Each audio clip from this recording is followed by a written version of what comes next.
안녕하십니까. 송준호 변호사입니다. 질문하겠습니다. 증인은 계엄 선포 시에 국회 병력을 투입시킨 것은 국방부 장관의 지시에 따른 것이죠? 앞에 부분 제가 죄송한 잘못. 예, 병력을 투입시킨 건 국방부 장관의 지시에 따른 것이죠? 예, 국방부 장관도 지시 받았습니다. 증인의 병력 투입 지시는 상관의 명령에 따른 적법한 것이 아니었나요? 12월 3일 당시에 병력 투입 지시에 관련된 것은 그때 당시에 제가 죄송하지만 적합하다 제가 그랬다 시간이 판단할 것이 아니고. 시간이 조금 없어가지고요. 어떻게 생각하시나요? 적법한 것이었나요? 상관의 지시에 의해서 투입됐지만 제가 적합성 여부를 그때 당시에 평가하고 그럴 경황이 없었는데 지난번 말씀드렸듯이 제가 투입된 것 자체는 잘못됐다고 생각합니다. 예, 알겠습니다. 증인은 야부대를 국회에 출동시켰을 뿐인데 그 과정에서 뭐 무력을 행사하거나 민간인에게 피해를 입히거나 다른 불법 행위를 지시한 사실은 없죠? 예, 그건 지시하지 않았습니다. 최초 투입할 때 저도 절대 사람이 다치지 않도록 하라라고 예, 알겠습니다. 지시 있습니다. 예. 그 적법하게 계엄 사무를 수행했을 뿐인데 진짜 증인이 내란죄로 체포 구속된 건 좀 억울한 거 아닙니까? 그 부분을 제가 뭐 내란죄로 체포 구금된 게 적법하냐 아니면 그건 제가 판단할 영역이 아닌 것 같고는 법에서 예, 판단할 알겠습니다. 부분인 것 같습니다. 예, 알겠습니다. 증인은 현장에 가지 않고 당시 특전사 내 전투 통제실에서 지휘한 거 맞죠? 그렇습니다. 예. 그 대통령이 증인에게 곽사령관은 어디 있습니까? 라고 물었더니 증인이 지통실입니다. 이에 대통령이 그럼 화면으로 보고 있겠네요 하면서 대화를 나눈 사실은 있죠. 대통령께서 지휘통제실에 있냐고 저한테 물어봤다고 예. 하셨습니다.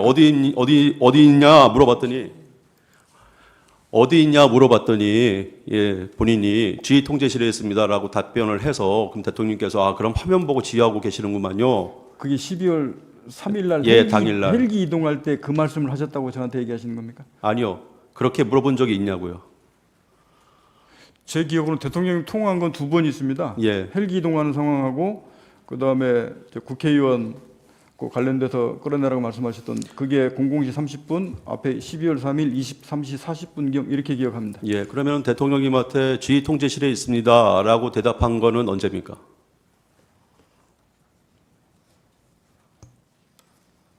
그건 언제 시점 말씀하시는지 잘 모르겠습니다. 예, 그 계엄 당일입니다. 제 기억은 대통령하고 통화한 것은 2번 통화했습니다. 예, 그러면은 그렇게 답변한 사실이 없다는 겁니까? 예, 그거는 제가 정확히 솔직히 잘 모르겠습니다.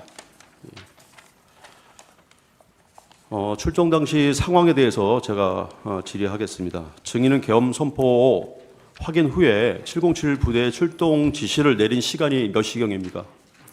707한테 지시한 것은 22시 30분인가 31분인가 그렇습니다. 예.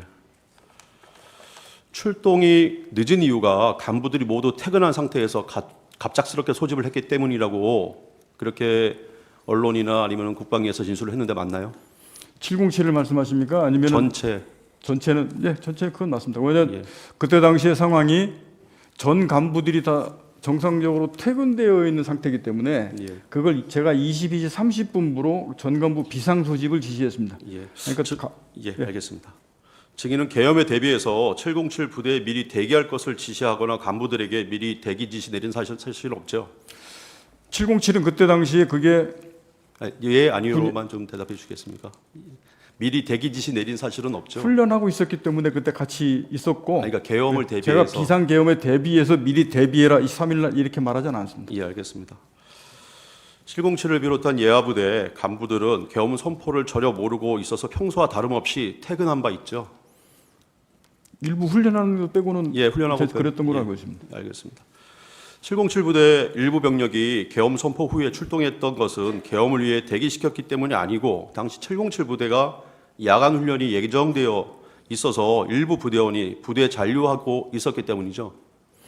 그때까지는 제가 아까도 말씀드렸듯이 그 비상계엄이 될 상황도 아니고 조건도 아니었기 때문에 일절 내가 예하부대나 누구한테도 비상계엄에 예. 대비한 상황을 예, 얘기한 적이 알겠습니다. 없습니다. 예. 그 당시 출동했던 707 부대 전체 대원은 아니죠. 초기에 출동했던 부대가. 거기는 2개 지역대 예. 96명 정도가 들어갔습니다. 알겠습니다. 이 125중의 이 동영상 재생하겠습니다. 그러면은 국회에 대해서는 구체적으로 어떤 임무입니까? 가서 국회의원들을 체포하는 임무입니까? 아니면 어떤 임무였습니까? 최초 임무 받은 것은 국회의사당 그 시설을 확보하고 인원을 통제하라고 받아서 들어갔습니다. 12월 3일 국회 진입할 때 뭔가 진심을 가지고 참여를 했겠죠. 큰 뜻을 가지고 어떤 큰일을 한다, 거사를 벌린다, 그런 결심 없이는 그렇게 군 병력을 국회 들어가라고 지휘할 수가 없지 않겠습니까? 지금은 마음이 어떨지 모르지만 당시에는 그런 뜻이 있었겠죠. 저희는 최종 상태 목표를 해서 어떻게 하라고 지시하신 것이 아니고 정말 경향 없이 갔는데 국회 간 것이 외곽 시설을 확보하고 경계하라는 임무만 부여받고 갔기 때문에 그 이후 상황을 어떻게 할 것인지는 구체적으로 인식하지 못했습니다. 국회에 대해서는 구체적으로 예, 꺼주십시오. 예. 동영상을 보면 증인은